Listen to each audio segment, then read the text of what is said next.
ça va pas, ça va pas, ça va pas. Je me coupe de tout ça et je me dis: «OK, comment je fais pour régler le problème?» Mécaniquement, simplement, juste, des faits. Qu'est-ce que j'ai? J'ai froid, OK. Est-ce que je sens mes doigts? Non.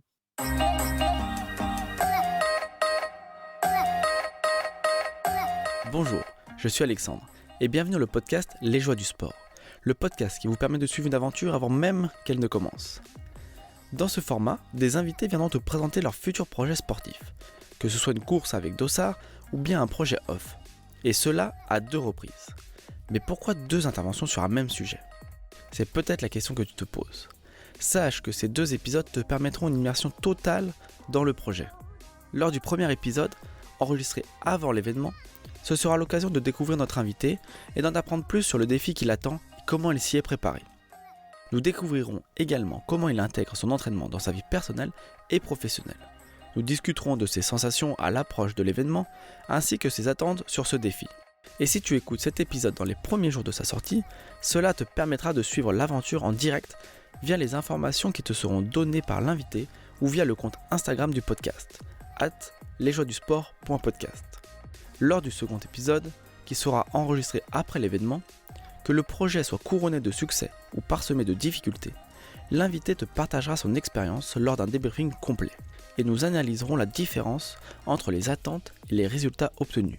Et ce sera également l'opportunité de connaître ses futurs projets. Maintenant que tu connais le concept, je te laisse avec l'invité du jour.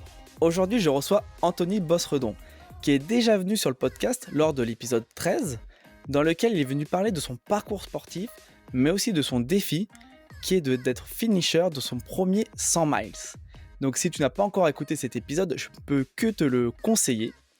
Mais aujourd'hui, s'il est de retour, c'est pour la partie 2, le débriefing, dans lequel Anthony va nous emmener sur son parcours et nous faire découvrir sa course. Et si tu n'es pas abonné à l'Instagram du podcast, @lesjoiesdusport.podcast ou bien le compte Instagram d'Anthony, tu es sûrement pas au courant du résultat de cette course. Donc on va éviter de te spoiler trop rapidement dans ce débriefing.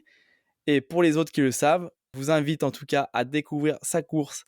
Ne perdons pas trop de temps et allons tout de suite à la rencontre d'Anthony. Salut Anthony, comment tu vas?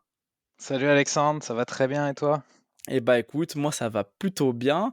C'est plutôt à toi qu'il faut demander. Mais avant toute chose, pour ceux peut-être encore qui ne te connaissent pas trop, est-ce que tu pourrais rapidement te présenter, mais également nous présenter ta course, donc le 100 miles auquel tu as participé? Oui, bien sûr. Alors, je m'appelle Anthony, j'ai 37 ans, coureur d'ultra trail. J'habite au Québec, dans la jolie ville de Sherbrooke. Je suis père de 3 enfants. Ça fait 10 ans que je vis au Québec. Donc, avant, j'étais en France, en région parisienne. La course que j'ai fait, c'est le 100 miles Canyon Endurance by UTMB. C'est un 100 miles qui a lieu dans la ville de Auburn, qui est en Californie, donc à disons 2h30, 3 heures de San Francisco. Et cette ville a la particularité d'accueillir, entre autres, la Western State, qui est un 100 miles très connu. C'est l'un des premiers 100 miles qui était, en fait, c'était une course de chevaux à l'époque.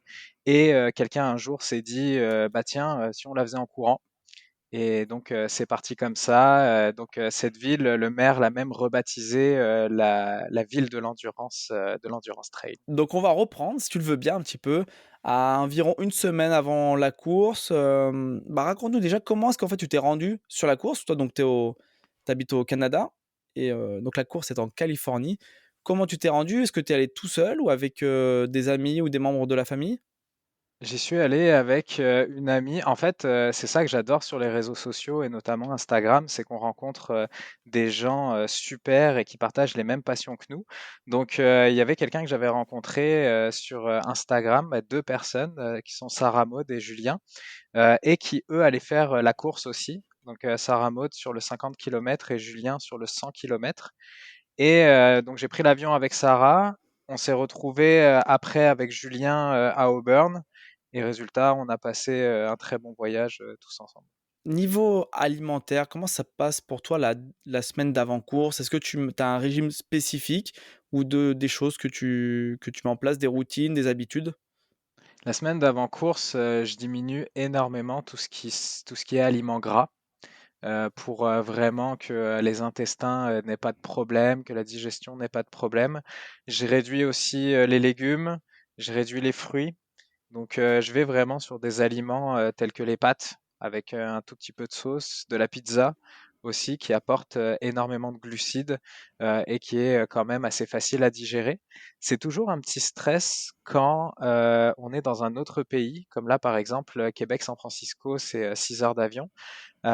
Parce que est-ce qu'on va retrouver les mêmes choses? Est-ce que dans le restaurant dans lequel on va aller, par exemple, la sauce tomate de la pizza est préparée avec des aliments qui vont faire en sorte que tu vas mal les digérer ou quoi? Surtout pour moi qui ai des problèmes d'intestin. Donc c'est toujours un petit stress là-dessus, mais finalement ça s'est très bien passé cette semaine avant course au niveau nutrition. J'ai aussi, je le mentionne, la veille de la course, je fais une surhydratation. Donc je bois énormément d'eau. Je peux boire jusqu'à 4 litres d'eau dans la journée avant la course et ça permet en gros de gorger ton corps d'eau, ce qui va éviter, ce qui va éviter d'avoir à boire trop d'eau d'un coup au début de ta course, donc au niveau digestion et en plus de ça, ça permet au niveau hydratation d'avoir déjà une petite longueur d'avance. Pour ceux qui voudraient essayer la surhydratation, je précise, c'est seulement la veille de la course. Si on commence un peu trop tôt, le corps va faire de la rétention d'eau et là, ce sera vraiment pas bon pour la course. OK, bah, merci en tout cas pour ce conseil. Et donc tu parles un petit peu niveau stress, niveau mental, comment ça s'est passé pour toi? En tout cas, tout on va dire la veille de course, et au matin de la course? Alors, je fais beaucoup de préparation mentale. Moi, je suis quelqu'un qui adore ça et qui croit en les vertus de ce genre de préparation. Pour moi, c'est aussi important que de travailler le physique. Et bizarrement, à l'approche de cette course-là, j'étais serein. Je m'étais dit, je me disais, j'ai fait tout ce qu'il fallait, j'ai mis tout l'entraînement que je pouvais, dans le temps que je pouvais, dans l'hiver québécois, au travers du respect de ma vie de famille, du temps passé avec mes enfants et tout ça. Fait que j'étais serein en arrivant à la course. Je savais que j'avais fait mes devoirs. Ça reste une course qu'on peut rater, qu'on peut abandonner, qu'il y a des choses qui peuvent mal se passer. Mais j'étais quand même dans un état vraiment calme et prêt à affronter ce défi. Pour revenir sur les heures d'entraînement, est-ce que tu pourrais nous redire, le nombre d'heures que tu faisais par semaine pour t'entraîner à cette course? Je fais 4 entraînements par semaine et en tout, ça fait on va dire, entre 5 et 8 heures d'entraînement par semaine, et au niveau kilomètres de course, ça fait entre, 30 et 50 kilomètres de course par semaine avec du dénivelé. Et comment t'expliquerais parce que du coup, l'autre fois, on avait enregistré, la partie 1 et quelques jours après, je me dis: «Ça, je t'ai pas posé la question», mais pour moi, j'avais mémoire que pour un 100 miles, donc un 160 kilomètres, en tout cas environ autour des 160 kilomètres, les personnes qui s'entraînaient pour l'ultra trail sur ces distances, voire même moins, s'entraînaient en termes d'heures hebdomadaires, avec des voilà, un total horaire beaucoup plus conséquent. Comment, est-ce que c'est pour toi, c'est quoi? C'est un manque de temps ou tu aimerais faire plus? Ou toi, tu te rends compte qu'en faisant ce nombre d'heures, ça pouvait déjà t'emmener, bah, aux 100 kilomètres que tu avais déjà eu fait? C'est une question très intéressante et en fait, je ne pourrais pas en faire plus et je n'aurais pas envie d'en faire plus. Je suis quelqu'un qui pense que le repos fait partie de l'entraînement. Les journées de repos, les journées où on ne fait rien, c'est pas des journées perdues, c'est des journées où le corps se répare, c'est des journées où le corps apprend. Donc finalement, si tu intègres pas des journées de repos, tu vas juste apprendre moins vite, avoir plus de blessures et ça va moins bien se passer. C'est marrant parce que Mathieu Blanchard a justement fait un post là-dessus cet hiver en disant qu'il s'est moins entraîné en course à pied et paradoxalement, c'est là où il a fait ses meilleurs chronos. Donc c'est ça, non, je voudrais pas en mettre plus et puis de toute façon, il faut un peu voir où est-ce qu'on se situe. C'est sûr qu'un élite pour un 100 miles, il doit passer énormément de temps à courir et cetera. Mais à mon niveau, puis je me considère comme un coureur, on va dire moyen, heu, on on peut pas, il faut pas prendre exemple sur les élites. Il faut pas se dire, je vais mettre 15 heures d'entraînement dans la semaine et en plus de ça faire ma journée de travail et en plus jouer avec mes enfants, m'occuper de mes enfants et tout ça, parce que sinon c'est clair que ton corps il va le subir et au bout d'un moment ça va craquer et malheureusement en général ça craque souvent quelques jours ou quelques semaines avant la course. Très bien. En tout cas, tu sais qu'avec ces mots que tu as là, je pense qu'il y a beaucoup, peut-être, qui vont repenser, bon, comme tu dis, pas les élites évidemment, parce qu'ils ont pas les mêmes contraintes de résultats en tout cas, qui vont peut-être repenser l'entraînement parce que, voilà, on en saura un peu plus sur ta course dans les minutes qui vont suivre, dans ce podcast-là. Mais, sachant que tu avais déjà fait un 100 ou 125 kilomètres, si je me trompe pas, avec, ce genre d'entraînement hebdomadaire, ça peut quand même donner pas mal, d'idées, en tout cas aux personnes peut-être qui, voilà, ils voulaient faire peut-être 100 kilomètres, même 80 kilomètres et qui s'entraînaient trop, peut-être par rapport, on parle beaucoup sur ce podcast-là de l'adéquation entre la vie privée, professionnelle et sportive. Peut-être que des fois ça déborde un petit peu trop le sport sur les 2 autres, facettes de leur, quotidien, et peut-être qu'avec un parcours comme le tien, ça va peut-être leur faire repenser, leur entraînement et peut-être intégrer moins et plus de repos, faire plus de qualité, peut-être pour atteindre leur objectif, même peut-être même plus facilement finalement. Donc en tout cas, merci en tout cas pour cette expérience que tu nous partages là en tout cas. Ah, ça me fait plaisir et puis ce que je pourrais dire à ceux qui vont écouter l'épisode, c'est essayer le repos. Souvent, et puis ça peut faire partie de la préparation mentale. Souvent, il y a des gens qui vont se dire: «Je m'entraîne pas, je stresse», j'ai déjà vu sur, les réseaux sociaux, par exemple, des gens qui disent, «Bah, je suis malade aujourd'hui, fait que je vais pas faire ma sortie longue. Ah, mon programme, c'est horrible, je saute ma sortie longue du programme. Est-ce que ça veut dire que je dois faire 2 sorties longues la semaine prochaine? Mais qu'est-ce qui se passe?» et tout. Les gens sont complètement perdus, alors que non, tu es malade, tu laisses ton corps, se réparer, à la limite, tu réduis l'intensité et c'est pas grave. C'est pas pour une journée de repos que tu vas prendre, dans ta semaine de plus que, tu vas rater tes objectifs et comme j'ai dit, au contraire, ça va avoir des vertus bénéfiques. Fait qu'hésitez pas, essayez le repos, ça va être très bénéfique pour vous. Ouais, c'est vrai. Bon, après, c'est que les entraînements, de toute façon, sont toujours propres à chacun, propres à l'emploi du temps de chacun. Mais ça, en tout cas, ça vaut le coup, je pense, d'essayer et de voir au cas par cas ce que ça peut, en tout cas, apporter. Alors, si tu le veux bien, on va s'approcher, de la ligne de départ et je vais déjà te laisser nous imager un petit peu ce que tu vois sur cette ligne, comment tu ressens, ce départ, comment tu es mentalement, voilà, parle-nous un petit peu de la météo un peu sur ce départ de course.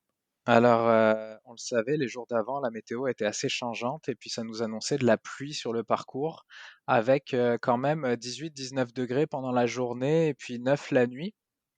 Donc, je sors de l'hôtel, je suis serein, je suis concentré.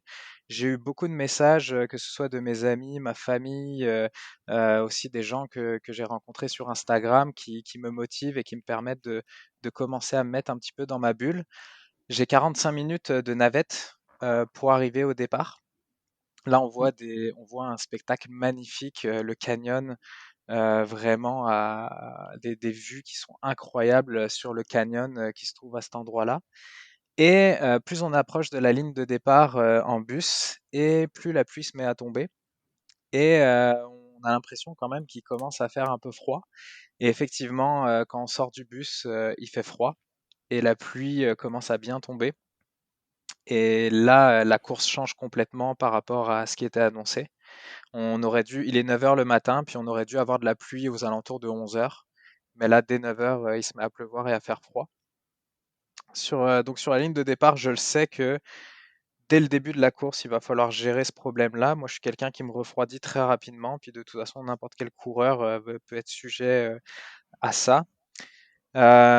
Sur la ligne de départ, donc 5 minutes avant de partir, je mets mes écouteurs dans les oreilles. Moi, j'ai une musique, j'ai toujours, cette petite tradition, je me mets la musique d'Eminem, Lose Yourself, Mmh. dans les oreilles et là, c'est parti, je me mets dans ma bulle, je suis concentré sur la course.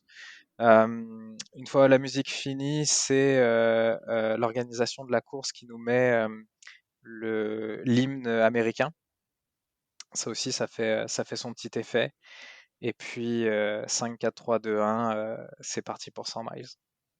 Eh ben écoute, je te laisse nous emmener avec toi sur cette course. Et puis moi, je reviendrai si besoin sur des points. Et en tout cas, on abordera des questions à la fin de ton récit. Oui, alors on part, il faut savoir que le départ, ce qui n'est pas commun sur cette course, c'est une descente. C'est une descente sur à peu près 7 kilomètres. Donc ça, ce qu'il y a de bien, c'est que ça nous permet de nous réchauffer. Moi, par exemple, ce que je faisais, c'est que j'avais rentré mes mains à l'intérieur de mes manches et pour éviter d'avoir froid, parce que je sentais plus mes doigts, bah, je me suis servi de l'air que j'expire, qui est chaud, qui est à température du corps, pour souffler cet air-là directement dans mes manches. Donc ça faisait un petit peu bizarre, mais ça m'a permis au bout de quelques kilomètres de me réchauffer. Le terrain était rendu assez glissant à cause de la pluie. Donc il y avait des passages qui étaient quand même assez techniques, mais globalement ça allait quand même assez bien. Ensuite, plusieurs kilomètres plus loin, il faut savoir qu'on a le gros du dénivelé sur le début de la course, avec D'accord. des bonnes montées et descentes justement. Tu es en haut du canyon, ils te font descendre en bas du canyon, quelques kilomètres plus loin, ils te font remonter, quelques kilomètres plus loin, ils te font redescendre. C'est toujours magnifique, mais ça travaille quand même pas mal les quads. Ensuite, il se met à faire beau, ça c'est génial. On est super content. Aux alentours du 38e kilomètre, je rejoins mon équipe que Sarah et Julien m'attendaient. Donc eux, ils couraient le lendemain, donc ils étaient super, super cool de venir m'aider au 38e, au 48e kilomètre. Moi, ça va super bien, j'ai aucun problème. Le mental est au top, je suis content, je me suis réchauffé, donc tout va très très bien. J'avance les 10 kilomètres d'après qui se passent globalement bien aussi. Il faut savoir qu'on a des passages dans le canyon où c'est un petit peu la désolation parce qu'ils ont eu des feux de forêt il y a 2, 3 ans, des gros gros feux de Mm. forêt, et on passe à des endroits où tous les arbres sont complètement noirs. Et c'est ça, tout est brûlé de partout, donc ça donne une petite ambiance particulière. J'arrive au 48e kilomètre, donc je vois mon équipe pour la dernière fois. Ça va bien aussi. Là, je décide de changer de chaussures pour avoir des chaussures qui vont être un peu plus agréables, là, parce que les miennes étaient quand même couvertes de boue. Et là, j'ai eu le droit à une équipe 3 étoiles, c'est-à-dire que j'étais en train de manger, j'étais en train de faire mes choses. Pendant ce temps-là, j'avais Sarah qui me demandait comment ça allait, si je voulais des choses, si j'avais besoin de manger, de remplir mon sac. J'avais Julien qui était en train de m'enlever mes chaussures couvertes de boue, de m'enlever mes chaussettes, de sécher mes pieds avec une serviette et tout. Et ça, c'était magique, donc je les remercie encore pour ça. On venait de se connaître 3 jours avant, et puis ils ont su exactement quoi faire à ce ravitaillement-là, donc c'est des gens super. Passé ce ravitaillement-là, c'est là où ça a commencé à devenir un petit peu compliqué, parce que on a un orage qui nous est tombé dessus, et on était au sommet du canyon, on entendait les éclairs gronder. Et il faut savoir que bah, on est au sommet du canyon, il y a des arbres, on a nos bâtons dans les mains. Donc selon le matériau du bâton, ça peut faire un petit peu paratonnerre aussi, ça peut avoir envie d'attirer la foudre. Et finalement, ça allait, c'est passé un petit peu l'orage. Juste après ça, on s'est pris la grêle. Et là, il Ah faut ouais. savoir que l'année d'avant, cette course-là, il a fait 30 degrés. Donc déjà, on s'attendait pas à ce qu'il fasse cette température-là, mais bon, ça allait. Mais là, la grêle n'était pas du tout annoncée. Donc, on a commencé à avoir des petits grêlons nous tomber dessus. Ça a commencé à s'accélérer. Et c'est là où tu commences encore une fois à te dire qu'est-ce que je fais? Là, il faut se mettre à accélérer parce que imaginons que les grêlons commencent à grossir, ça peut devenir une situation très dangereuse et tout à coup d'une course qu'on fait pour un défi personnel, ça peut se transformer en une catastrophe, quoi. Mm. Donc j'accélère un petit peu sur ça pour rejoindre le ravito suivant. Ça va globalement bien, mais malheureusement, avec l'accélération, je sens qu'il y a mon mollet de la jambe droite qui tire un petit peu. Donc je commence à ralentir un peu pour être sûr de pas me l'abîmer plus que ça. Faut savoir qu'on était je sais pas moi, on était au 55e kilomètre. Donc il restait 105 kilomètres à faire sur un mollet qui commence à tirer. Il faut, il faut gérer comme il faut. Après ça, on arrive dans la première partie de la nuit. La première partie de la nuit, c'était génial. Il faisait plus chaud que la journée. J'étais content. Je me disais, si toute la nuit se passe comme ça va être vraiment très agréable. Et finalement, toute la nuit n'a pas été comme ça. C'est-à-dire qu'à cause du canyon, on a beaucoup de variations de température selon les endroits où on se trouve. Donc, là où je me trouvais, où il faisait chaud, c'était très agréable. Par contre, deuxième partie de la nuit, on se retrouve 15 kilomètres plus loin, par exemple, et là, il se met à faire très froid. J'ai vu des gens au ravito, j'ai en tête une personne que je voyais assis devant un feu et qui essayait de se réchauffer. Le bénévole lui a prêté ses gants, lui a prêté son manteau, et le gars a jamais réussi à se réchauffer, et puis finalement, il a dû abandonner la course. Là, ça a commencé à devenir un petit peu plus du challenge et de la grosse gestion. Moi, j'avais prévu des chaufferettes, des petits pads chauffants que je me suis mis dans mes gants. J'avais un t-shirt en mérino. J'avais pris ma tuque, donc mon bonnet d'hiver québécois. Et même avec ça, j'avais froid. Donc il a fallu gérer, il a fallu continuer surtout de bien s'alimenter pour que le corps, toutes les calories qui brûlent euh, pour, euh, pour se réchauffer, bah, qu'il puisse les remplacer pour éviter d'avoir d'autres problèmes plus tard. Et, euh, et ça a été assez compliqué. Je te donne par exemple le nombre d'abandons sur la deuxième partie de la nuit. Sur 291 personnes qui étaient au départ, il y a eu 40 abandons rien que Ah dans la oui, deuxième partie de la nuit. ok. Ouais, ça fait déjà un bon pourcentage quand même là. C'est ça, on voyait des gens qui en avaient marre, on voyait des gens qui avaient froid, surtout qu'on s'était pris la pluie le matin à 9 heures, on s'était pris l'orage, on s'était pris la grêle, et là on se prend le froid. C'était du challenge. Moi, c'est là où je suis content des préparations mentales que je fais, c'est que je me coupe complètement de tout ce que mon corps peut m'envoyer comme signal de détresse en me disant j'en ai marre, j'ai froid, ça va pas, ça va pas, ça va pas.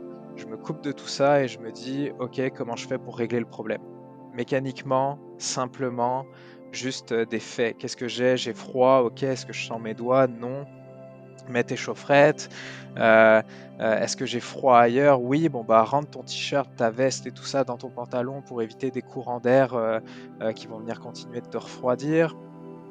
Donc vraiment méthodique. Et puis je pense que c'est la manière la plus simple de faire parce que si tu commences à laisser tes émotions dicter un petit peu ta course, il y a des chances qu'au bout d'un moment, t'en aies juste marre et puis que tu abandonnes. Et une fois que j'ai commencé à me réchauffer, que ça allait un petit peu mieux, que ça commençait à être agréable, j'ai commencé à m'endormir en courant. Et ça ne m'était jamais arrivé. Et là, on Et était je à pense, quel kilomètre à peu près et combien d'heures de on course? je pense qu'on était autour du 80e kilomètre, entre 80 et 90, je pense. Et donc, en fait, il faut savoir que les 2 nuits avant la course, j'ai mal dormi parce qu'on a atterri à 23h30 à San Francisco. Donc, la première nuit était assez courte parce que je suis quelqu'un qui se réveille naturellement à 5 heures du matin. 5 heures du matin au Québec, c'est 3 heures du matin à San Francisco. Donc, mon corps était complètement déphasé. La nuit d'après, j'ai pas super bien dormi non plus. Fait que j'étais déjà en déficit. Le froid du matin a brûlé des calories, le froid de la nuit a brûlé des calories aussi. Et là, j'étais en train de courir. Et pour te donner un petit peu le feeling, j'étais en train de m'endormir, un petit peu comme quand tu es en voiture et que tu es fatigué. Ok. Tu sais, tu as tes yeux qui se ferment, tu essayes de lutter pour les garder ouverts, et puis à un moment, tes yeux se ferment, et tu les réouvres en sursaut, et puis tu as peut-être 100 mètres qui sont passés en voiture, par exemple, et tu sais pas ce qui s'est passé. Ça me faisait exactement ça. Je fermais les yeux, et sûrement que j'étais en train de continuer à courir en pilote automatique.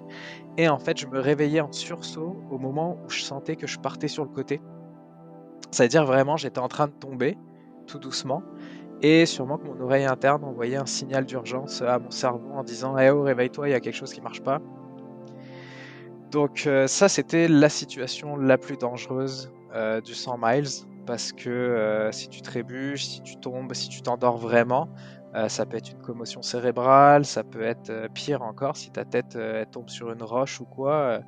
On n'a pas tous envie de se faire la même chose que Schumacher sur un ultra trail. Ouais. Donc là, pour réagir, je me suis pris des bonbons, premier réflexe, pour amener du sucre rapide et puis voir si ça passait. Et ça ne passait pas. J'ai toujours une boisson énergisante dont j'avais parlé dans le premier épisode du podcast, que je prends pour les nuits sur les ultras. Donc j'avais une flasque de 250 millilitres de cette boisson-là. J'en prends 2 gorgées, 2 grosses gorgées, j'attends un petit peu et finalement, j'ai toujours ce phénomène d'être en train de m'endormir en courant et là je me dis: «Bah, il faut faire quelque chose». Je suis je suis quelqu'un qui boit pas de café pendant l'année, donc la caféine me fait quand même énormément d'effet quand j'en prends et seulement sur les ultras. Donc il me restait 200 millilitres de cette fameuse flasque, de boisson énergisante. Je pense que ça devait faire l'équivalent de 100 milligrammes de caféine et je l'ai pris en shooter. Je me suis dit: «C'est pas grave, je vais avoir des palpitations, je sais pas ce qui peut se passer, mais c'est toujours mieux que de tomber par terre et de s'ouvrir la tête». Et finalement, après ces 200 millilitres en shooter là, 2 minutes après, j'ai mes yeux qui étaient grands ouverts. Merci la caféine. Et puis ils se sont plus jamais refermés jusqu'à la fin de la course. Ouais, donc là, quand même, il y avait un gros besoin, en tout cas, de se réveiller. Et c'est vraiment, tu penses, c'est le froid en grande partie qui est à cause de cette fatigue un peu précoce, ou plus finalement le cumulé au manque de sommeil des 2 nuits précédentes? Effectivement, c'est les 2 parce que le froid, en fait, quand ton corps se refroidit, ton corps va brûler des calories pour se réchauffer parce que, je sais plus c'est combien de degrés, mais, i c'est vraiment très peu le nombre de degrés que tu peux perdre à l'intérieur de ton corps avant de tomber en hypothermie ou de commencer à avoir des problèmes. Donc ton corps, lui, ce qu'il va faire, c'est qu'il va alimenter le foyer et puis il va chauffer pour essayer de se réchauffer, pour pas créer de dommages à cause du froid. Et le seul problème, c'est que toutes ces calories-là qu'il a brûlées, bah, c'est impossible de les récupérer en mangeant.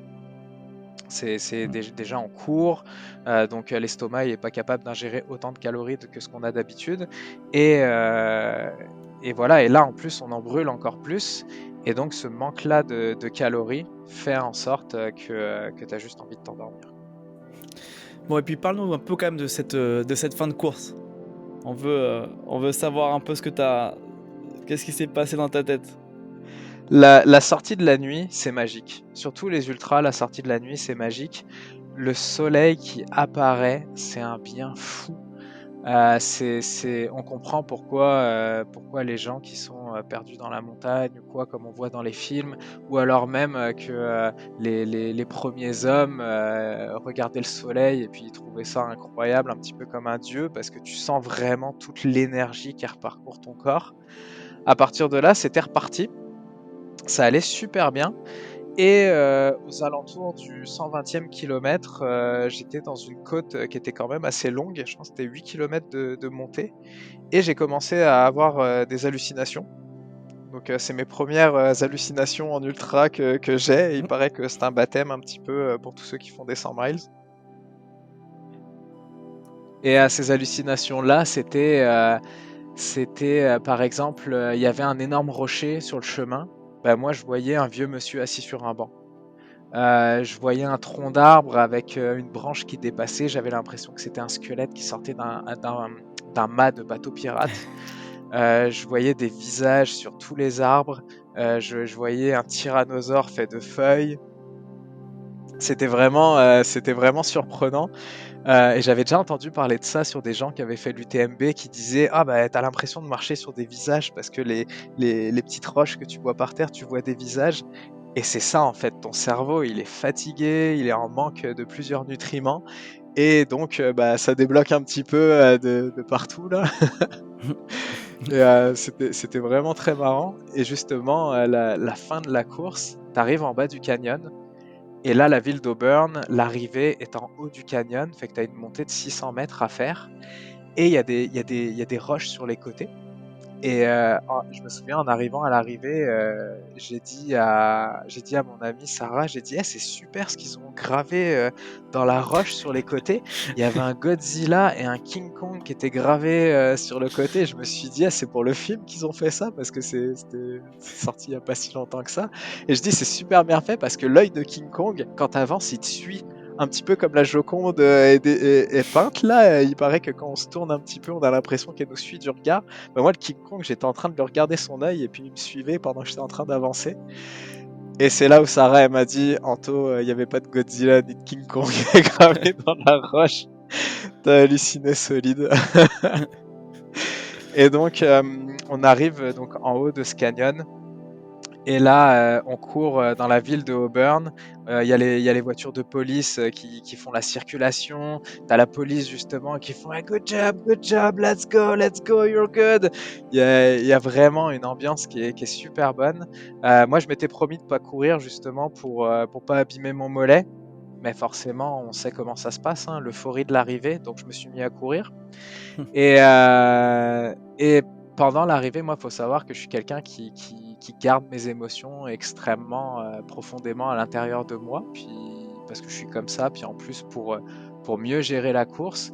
Et là, c'est une des premières courses où je me suis parlé sur la dernière descente avant d'arriver sur la ligne d'arrivée, où je me suis parlé en me disant Anto, voilà, tu as réussi, tous tes sacrifices que tu as fait, le fait que tu t'occupes très bien de ta famille, puis tu vas t'entraîner à côté à 5 heures du matin ou très tard le soir pendant la nuit et tout. Et j'étais content parce que ça va faire sortir mes émotions. Je suis arrivé sur la ligne d'arrivée et là j'avais un énorme sourire qu'on peut voir sur les photos. J'ai levé les bras au ciel et puis même vers j'ai regardé l'arche avec le logo de la course et là j'ai une onde de bonheur qui a parcouru mon corps. C'était juste incroyable cette arrivée. Bah, félicitations en tout cas d'avoir réussi à terminer ton premier 100 miles auquel tu as participé. Franchement, c'est incroyable. Et content en tout cas, je pense que, vu comme tu le racontes, je pense que le bonheur est encore présent. Ah, c'est dingue, c'est dingue. Là, je te le raconte, puis c'est ça que j'adore. Je te le raconte, et puis je pense que ça s'est entendu dans ma voix. Je souris depuis 3 minutes là, à penser à la ligne d'arrivée. Non, c'est incroyable. Honnêtement, c'est plus efficace que 15 séances chez le psy de faire une course comme ça et d'arriver jusqu'au bout, quoi. On a des traumatismes pendant la course, comme je viens de le raconter, mais l'arrivée, je sais pas. Peut-être que certaines femmes pourront nous dire que ça peut peut-être ressembler à un accouchement. Finalement, c'était difficile, mais après t'oublies, puis tu retiens que le bonheur de ce que tu as eu comme expérience. Mais non, c'était vraiment incroyable. Donc 30h22 de course. Je suis arrivé 98e sur 291 participants. Ce qui est surprenant. Je m'attendais pas pour un premier 100 miles à en être là, surtout après m'être entraîné sur la neige et pas du tout en trail. Il y a eu 112 abandons. Fait que 112 personnes, quasi un tiers. Oui, c'est ça. Un peu plus d'un tiers n'ont pas fini la course. Ouais, comme ça que là, le froid a fait quand même, le froid et la pluie, je pense, ont fait vraiment des dégâts. Parce que c'est qu'un tiers d'abandon, je me rends pas compte par rapport à d'autres courses, j'ai pas trop les chiffres en tête, mais un tiers, ça me paraît quand même, C'est beaucoup pour. C'est sûr que l'année dernière, je crois qu'ils ont eu encore plus d'abandons, mais bon, il faisait 30 degrés, donc c'était pas évident. Mais c'est quand même beaucoup pour une course qui est roulante, entre guillemets. Mais elle est en début de saison. La météo, on sait jamais ce que ça va donner. Et c'est sûr que là, la météo a énormément joué sur le moral des gens. Et d'ailleurs, petite anecdote au sujet de mes hallucinations, le soir, quand j'étais en train de me doucher, avant d'aller me coucher, je regardais mon rideau de douche parce que j'étais pas encore sûr si j'avais eu des hallucinations ou pas. J'y croyais vraiment au King Kong et au Godzilla, mais je veux pas dire que Sarah est une menteuse, mais j'avais quand même des petits doutes parce que c'était super bien fait là. Et donc sur mon rideau de douche, en me lavant, je voyais des personnages de manga dessus ouais.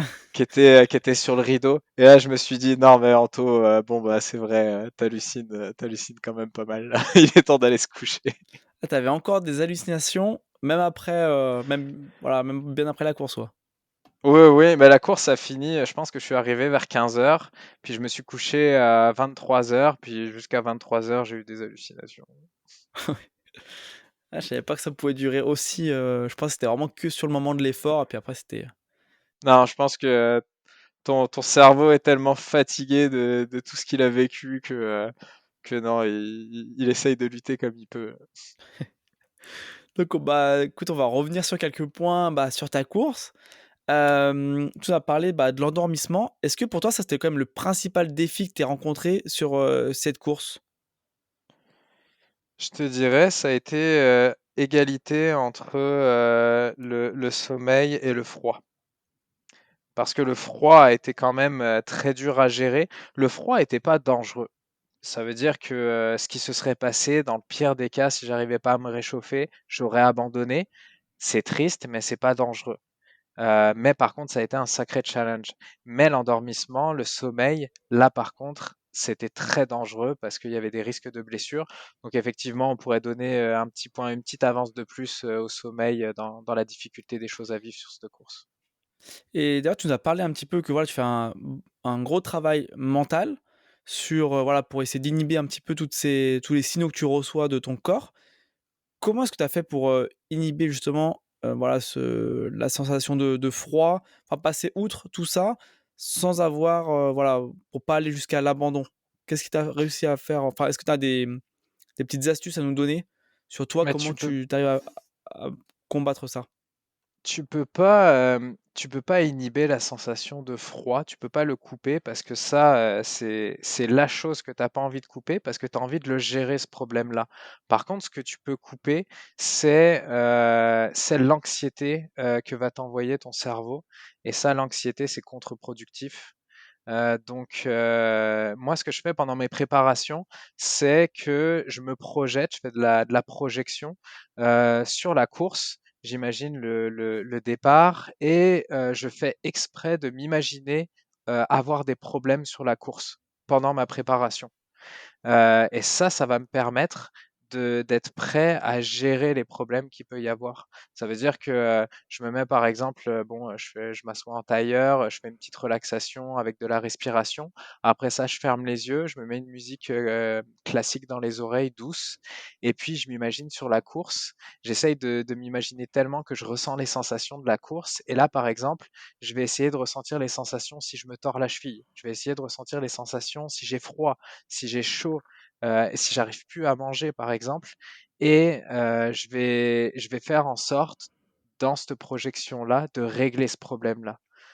Et à force que tu t'entraînes à régler des problèmes au fur et à mesure de ta préparation, tu deviens juste de plus en plus serein et ton côté anxieux, il diminue de plus en plus et puis tu arrives à le garder au fond de toi plus facilement. Tu as également parlé d'une, douleur au mollet. Comment est-ce que tu as géré ton effort à partir de ce moment-là où tu as eu cette douleur, pour pas qu'elle persiste, enfin en tout cas qu'elle te pousse à l'abandon ou avoir une course vraiment très compliquée? Ça a été, encore une fois, une gestion mentale. C'est que, je me suis dit: «J'ai pas le choix, il faut que je marche, parce que si je continue de courir, ça va juste aller de pire en pire. Si je marche, j'ai peut-être une chance que plus loin dans la course, mon mollet aille mieux». Donc j'ai marché de nuit pendant, 30 à 40 kilomètres en marche rapide, en ce qu'on appelle le power hike. Mais c'est ça. Et dès le début, je savais à peu près que j'allais marcher cette distance-là de nuit et que ça allait être plus long que ce que je pensais. Et ça c'est de la préparation mentale encore parce que te dire que tu vas marcher, te dire que ça va être lent et puis en plus il fait nuit et tout ça, ça peut avoir vite comme effet de te décourager. Moi finalement ça a très bien été, ça m'a permis à la sortie de la nuit, non pas de me remettre à courir, mais de trottiner par moment, de marcher, de trottiner, d'alterner un petit peu. Et alors, à contrario, quels ont été les enfin, le ou les moments plus mémorables de ta course? Euh, Bon, déjà, comme j'en ai parlé, le ravitaillement, avec, mes 2 amis qui s'occupaient de mes pieds, qui s'occupaient qui s'occupaient de moi quoi, qui étaient vraiment, dévoués pour que je réussisse ma course. Ça, c'est un moment de partage, que j'adore. Ça a été la même chose, aux 125 kilomètres que j'avais fait avec mes 2 amis Max et David et puis, je pense que c'est aussi pour ça que je fais ces courses-là parce que autant pour soi que pour les moments comme ça qu'on partage avec les gens, c'est incroyable. Euh, j'ai, je suis peut-être un peu masochiste, mais je pense qu'on l'est un peu tous dans les sports d'endurance. Mais d'avoir réussi à gérer le froid et le sommeil quand le soleil est revenu, ça a été un joli moment. Ça a été un très joli moment de se dire, ok, je suis passé au travers de ça, je suis capable. C'est un petit peu comme si j'avais un bagage de plus que je prenais avec moi, une chose de plus que j'avais vécue. Et ça, j'étais super content, j'avais un gros sourire. Et puis finalement, l'arrivée, quoi, juste l'arrivée est incroyable. Encore, tu sais, je veux dire, je souris encore là. Et même Sarah me le disait, une demi-heure après, on était assis sur une chaise et puis j'avais encore des étoiles dans les yeux à penser à tout ce qui s'était passé et puis que j'avais enfin réussi ce pari de faire un premier 100 miles en tout début de saison parce qu'au Québec, la saison est même pas commencée encore des ultras. Et avec tout l'argent investi d'aller en Californie, de louer une voiture, de dormir dans des hôtels, fait que tout l'argent investi pour ça, c'était un énorme pari et puis, c'était un pari réussi donc ça, c'était vraiment génial. Ok, cool. Et bon, alors comment tu te sens maintenant que tu as terminé cette course? C'est quoi ton état d'esprit? Je suis content, je suis heureux. Je me suis pris, là, je recommence la course à peine donc 2 semaines, on va dire 2 semaines et demie après le 100 miles, je reprends à peine la course parce que je sentais que mon mollet allait pas super bien. Et je voulais lui laisser le temps de se réparer et ça a été bénéfique parce que là, je reprends la course et puis ça se passe très bien. Le petit, détail, c'est que dans 1 semaine et 2 jours, c'est le marathon d'Ottawa auquel je participe, mais je me mets aucune pression pour le marathon et puis je pense que mon mollet va être bien. Sinon j'ai juste envie de repartir sur un 100 miles. Ah Ça déjà, bon fait la douleur est vite passée, quoi. la douleur est très vite passée. En fait, même, je te dirais que j'avais eu ça sur mes 80 kilomètres et puis sur mon 125 kilomètres, de me dire, ah, tu sais, c'est difficile. Non, pas sur le 125 kilomètres, mais sur des 80 kilomètres que j'avais fait, c'était, ah, c'est difficile, tu sais, plus jamais ça. Même sur des Spartan Race, 50 kilomètres, c'était comme, ah, c'est la dernière que je fais. Puis finalement, 2 semaines plus tard, tu t'inscris à celle d'après, puis tu te dis, ah ouais, c'était le fun quand même, Mmh. ça a été cool. Là, celle-là, ça n'a pas du tout été ça. Je me suis forcé à pas penser à d'autres courses.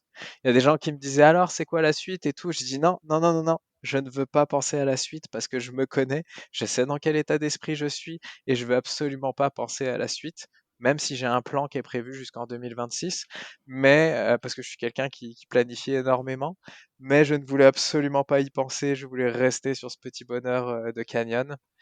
Mais maintenant c'est passé, le 2 semaines de carence est passé, donc j'ai le droit de penser à la suite. Ça, on en parlera, bon, en toute fin de podcast, si tu le veux bien. Oui. Et pour te faire patienter, j'ai d'autres questions.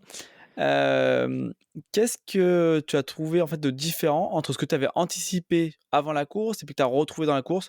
Des différences ou même des similitudes entre, ce que tu voilà, ce que toi, tu visualisais et puis vraiment la course, comme elle s'est déroulée? Je m'étais préparé pour une course difficile. Mais j'avais regardé avec toutes les vidéos que j'avais regardées, j'avais posé des questions à des gens qui l'avaient fait l'année dernière. Je m'attendais pas à une course technique au niveau technicité du terrain, parce qu'il faut savoir qu'au Québec, on a des trails qui sont quand même très techniques. Et ça, je suis très content parce que c'est ce qui s'est passé. La course n'est pas technique, c'est pas là la difficulté de Canyon. Là où j'ai été surpris, c'est question nutrition. je suis arrivé avec un plan de nutrition, des produits NAC. Je me suis dit, OK, tant de grammes de glucides, je vais essayer de faire ci, faire ça, mes électrolytes et tout. Et finalement, j'ai pris un risque, mais dès le premier ravitaillement, j'ai décidé que non, ça allait pas se passer comme ça parce que c'était pas ce que j'avais envie ce jour-là. J'ai vu sur les ravitaux qu'il y avait ces 2 tranches de pain de mie avec, du beurre de peanut, donc du beurre de Mm. cacahuète et de la confiture de fraises et je me suis dit: «Bah, moi, c'est ça que j'ai envie de manger, c'est ça qui va me faire plaisir», donc finalement, dès le premier ravito, j'ai pris une chance. J'ai laissé tous mes tous mes trucs d'aliments, nutritifs, transformés, qui coûtent cher et puis finalement, j'y suis allé à chaque ravito avec mes fameux bonbons que j'avais utilisés sur le Harricana l'année dernière. Là, il y avait des bonbons, fait que je roulais aux bonbons, au coca, à l'eau et au fameux pain de mie avec beurre de peanut et confiture. Et bah regarde, j'ai fini mon 100 miles et ça a super bien été, aucune carence, rien du tout, mis à part des carences en sommeil, mais ça, c'est pas vraiment avec la nourriture qu'on peut y faire quelque Non. chose. Mais non, ça a été une énorme surprise et je pense que ça va changer pour toutes mes prochaines courses, même pour mes sorties perso. Je pense que plutôt que de prendre des purées NAC, plutôt que de prendre des compotes, des trucs comme ça, bah, je vais juste prendre 2 tranches de pain de mie, je vais mettre du beurre de pinot dedans avec de la confiture, et puis ça va être bon pour 30-40 km d'entraînement. Dans la partie 1 du podcast, on avait également parlé comme quoi tu cherchais souvent tes limites. Est-ce que tu les as atteintes? Et puis est-ce que de cette expérience, tu as tiré des apprentissages? Alors, j'ai pas, oui, j'ai atteint des limites, on pourrait dire ça. J'ai pas atteint de limite mentale, toujours pas. Malheureusement et heureusement, ça m'est pas encore arrivé sur des courses, et ça, je suis très content parce que ça veut dire que la prépa mentale, que je fais, se passe très bien. Faut savoir que moi, j'ai pas de coach, j'ai pas de programme ni rien. Je fais mes choses, selon comment mon corps fonctionne et ce que j'essaye et que je trouve qui va bien. Et là, ça va très, très bien. Limite physique, oui, je l'ai trouvé. Je le savais déjà que mon corps était très sensible au froid. Bah, il y a pas eu besoin de le prouver, encore une fois. Mon corps est extrêmement sensible au froid. Je me refroidis très, très vite et ça va me servir pour les prochaines courses parce que, bah, je vais juste prévoir plus de vêtements, pas être, limite, un petit peu au risque de rater une course. Donc ça a été un grand apprentissage, et puis de me dire: «Bah mince, tu capable de tenir 160 kilomètres». C'est quand même assez incroyable pour quelqu'un qui, il y a quelques années, se disait qu'il courrait jamais plus que 5 kilomètres parce qu'il était pas fait pour ça. Je suis capable de courir 160. Ouais, ça c'est vraiment, bah, tu fais bien de le préciser, c'est vraiment incroyable. Déjà, quiconque parcourt la distance de 60 kilomètres et même moins, c'est déjà incroyable. Mais c'est vrai, comme tu dis, tu t'es mis vraiment on avait beaucoup parlé de cette partie-là, comment tu t'es mis sur le sport, enfin au sport sur le tard. Et c'est vrai que je pense que c'était dur d'imaginer quand tu as commencé à courir que tu serais là aujourd'hui en train de parler de ton 100 miles que tu viens de terminer. Ah, c'était impossible, moi, le 100 miles, j'ai commencé à y penser. Allez, j'ai commencé à l'entrevoir en 2022 quand j'ai réussi à faire, 2 trails de 80 kilomètres, à 28 jours d'écart. Je me suis dit: «Eh, peut-être que ce serait faisable». Mais là, je me suis dit: «Oh, on se calme, va faire un 125 d'abord, puis là tu pourras voir». Parce que j'avais pas passé, les 100 kilomètres encore et c'est seulement après le 125 que je me suis dit: «OK, le 100 miles, on va tenter ça». Fait qu'avant 2023 ou avant 2022, j'aurais jamais pensé que j'étais fait pour ça. En 2021, j'avais fait un 50 kilomètres avec un ami, puis je me suis dit: «Eh, c'est génial, j'ai réussi un 50, je ferai jamais plus que ça». Écoute, bah, on va pouvoir parler du futur, on va parler de ton plan 2026. Est-ce que tu peux nous en dire plus sur les prochaines courses? Donc il y aura bon, le marathon d'Ottawa dans à peu près une semaine et demie. Peut-être que, bon, je pense que malheureusement l'épisode sortira après cette course, je pense. Mais parle-nous un petit peu des autres épisodes, des autres courses que tu as de prévues. Alors, ce que j'ai prévu d'officiel, c'est, je vais à l'Ultra Trail, du Saguenay, au mois d'août. mais pour un 100 kilomètres, mais finalement, je ferai pas le 100 kilomètres au complet. Je vais être pacer et équipe de soutien Hmm. pour un ami qui va faire son premier 100 kilomètres. Et je suis super content parce que ça va être la première fois que je vais être pacer et que je vais être équipe de soutien. On l'a beaucoup été pour moi, mes amis ils m'ont beaucoup aidé sur les courses, mais je l'ai jamais fait et ça va être un réel plaisir pour moi de me concentrer sur quelqu'un d'autre et de tout faire pour qu'il finisse sa course. Ça va être une expérience enrichissante. Et je pense de plus en plus à peut-être faire un deuxième 100 miles dans la saison qui serait cette fois-ci mi-octobre. Ça s'appelle le Bromont Ultra. C'est un 100 miles très très difficile parce que en octobre il peut faire très froid au Québec. On peut déjà commencer à avoir un peu de neige qui tombe la nuit. L'année dernière, c'était des trombes d'eau qui tombaient et puis ils ont eu beaucoup d'abandon parce qu'il faisait extrêmement froid. Même moi, j'avais fini, j'avais fait une partie de la course et puis je m'étais dit jamais je serais reparti pour un. C'est 2 tours en fait. C'est 2 tours de 80 kilomètres. Ça veut dire que cette course, c'est encore pire. Tu arrives à la fin de ton premier tour, tu es à la fin de la journée. Tu sais que ton deuxième tour, tu vas le faire pendant la nuit. Et ça, c'est très difficile Hmm. parce que tu vois la ligne d'arrivée, tu vois tes amis, tu vois ta voiture qui est là pour rentrer chez toi. Et finalement, Ouais, non, tu la repars pour tentation, ouais. faire la même chose. Voilà. Puis je pense que c'est ce qui m'attire sur cette course. Et en même temps, c'est une course qui me faisait peur quand j'ai commencé les ultras. Et parce que je la trouvais extrêmement difficile. Et résultat, j'ai fait le 50 kilomètres de cette course-là, j'ai fait le 80 kilomètres. Et j'ai envie de me dire, bah, partons sur ce défi-là d'essayer le 160. Et sinon, les projets pour la suite, pour moi, ce sera l'UTMB en 2025. Donc là, avec le 100 miles, j'ai eu mes running stones pour l'UTMB, l'Ultra Trail du Mont Blanc. Et donc, fait que je peux passer par la loterie, mais je pense que je vais plutôt passer par un dossard caritatif où on recueille des dons pour des associations. J'aimerais bien trouver une association pour les enfants malades parce que quand je m'entraîne, je vais souvent passer par un jardin qui a été créé en l'honneur d'enfants qui avaient le cancer et qui en sont morts. Donc j'aurais envie de faire quelque chose comme ça. Et ça permet de ne pas passer par la loterie et d'être directement à l'UTMB. Donc moi, j'ai vraiment envie de la faire cette course. Mon ami David m'en parlait quand on est arrivé au Québec tous les deux en 2014. J'avais aucune idée, j'en avais jamais entendu parler, puis je voulais pas m'y intéresser parce que c'était trop long, 171 kilomètres et 10 000 mètres de dénivelé positif et négatif, c'est juste incroyable. Mais ça y est, pour 2025, ce sera sûr. Et puis 2026, je suis encore en train de lire un bouquin là-dessus. 2026, j'ai envie de faire la Diagonale des Fous. Et après ça, la boucle sera bouclée ou... Après ça, la boucle est obligatoirement bouclée parce que j'ai promis à ma blonde maintenant j'ai promis à ma blonde que j'allais pas plus loin que Eh, ça, que je faisais pas des courses plus loin que des 100 miles, parce qu'on s'entend qu'après, je veux dire, il y a eu la Volvic de 124 kilomètres il y a pas longtemps, hmm. il y a ensuite le Tour des Géants où on passe à je sais plus, c'est 350 kilomètres ou quoi. Je pense que je perdrais du fun et puis de toute façon, c'est extrêmement éprouvant, tout l'entraînement que ça demande au travers de la vie de famille. Donc, je reviendrai à des courses, je vais dire, petite distance.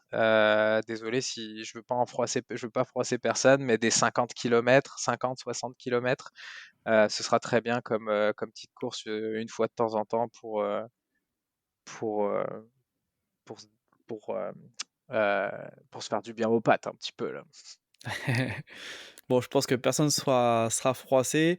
En tout cas, moi qui en fais partie, qui ai jamais fait de 50 kilomètres de ma vie à part en vélo et en voiture, mais en tout cas pas à pied. Et après on peut comprendre que c'est vrai quand on fait, 160 kilomètres, revenir sur 50 kilomètres, c'est comment on peut parler de petite distance. C'est ça, c'est ce qui est incroyable et puis tu sais, ce qui est fou encore une fois, c'est que moi, qui pensais jamais courir plus que 5 kilomètres, une sortie longue de fin de semaine, je veux dire un 30 kilomètres, c'est une sortie longue normale.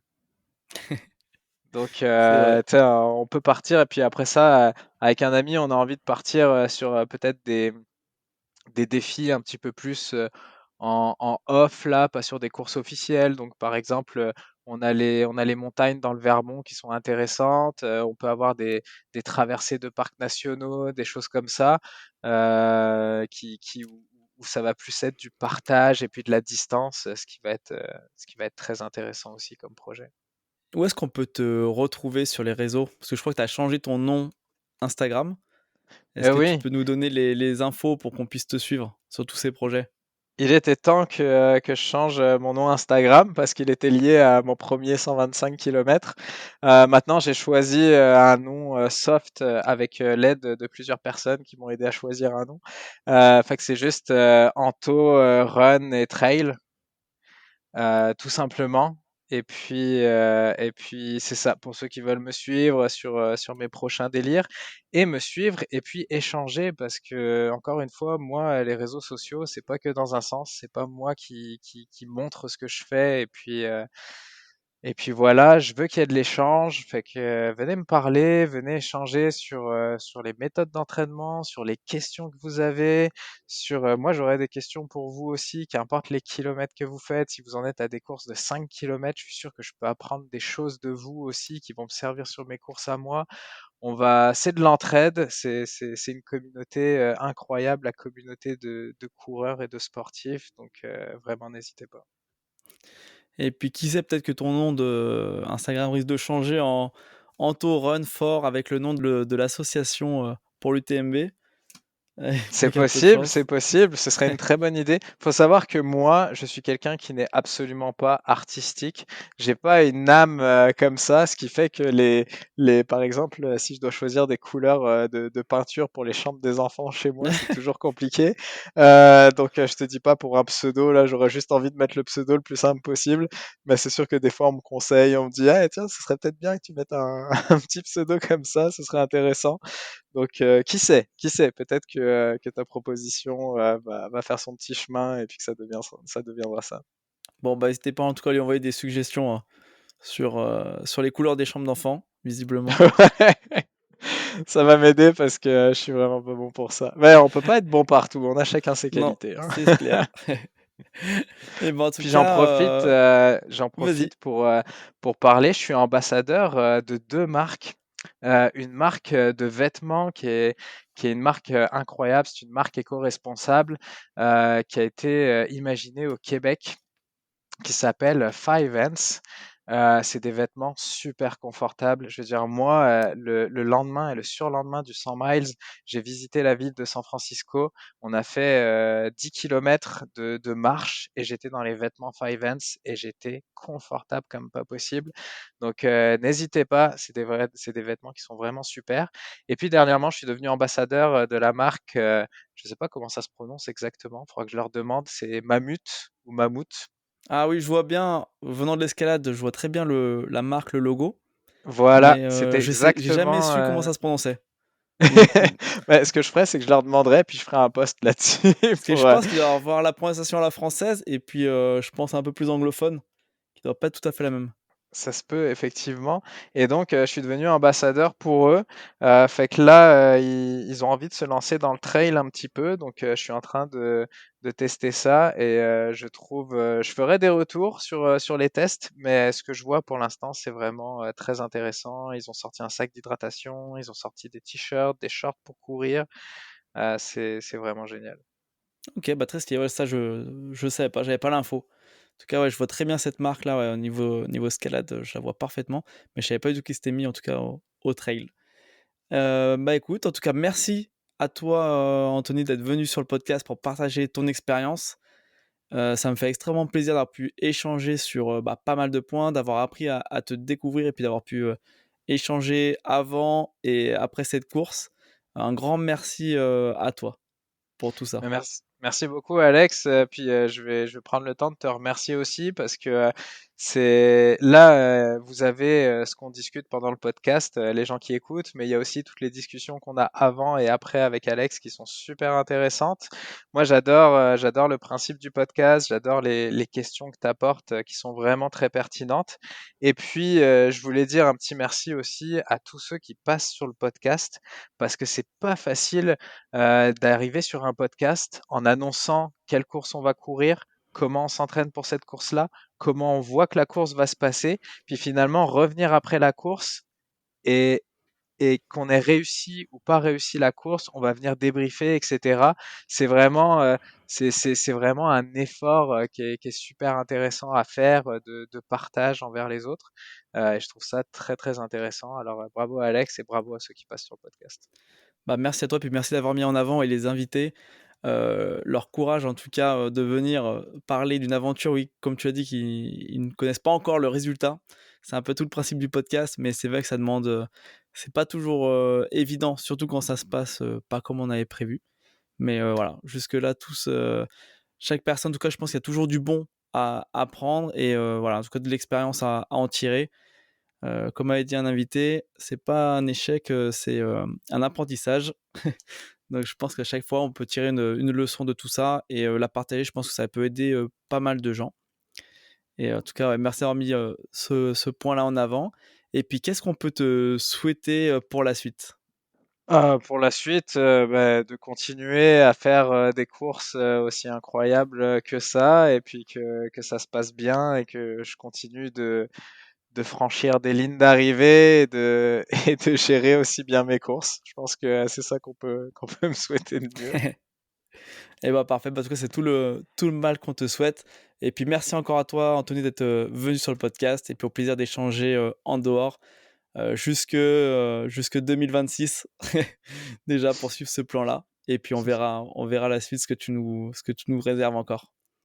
Ça marche, merci Alex. J'espère que cet épisode t'a plu. Si c'est le cas, n'hésite pas à le partager avec tes proches et à donner ton avis en laissant une note sur ta plateforme d'écoute. Cela contribuera à augmenter la visibilité du podcast et à avoir des invités toujours plus incroyables. Et pour ne rien manquer des prochains épisodes, je t'invite à t'abonner au podcast. Et nous, on se retrouve très bientôt pour une nouvelle aventure.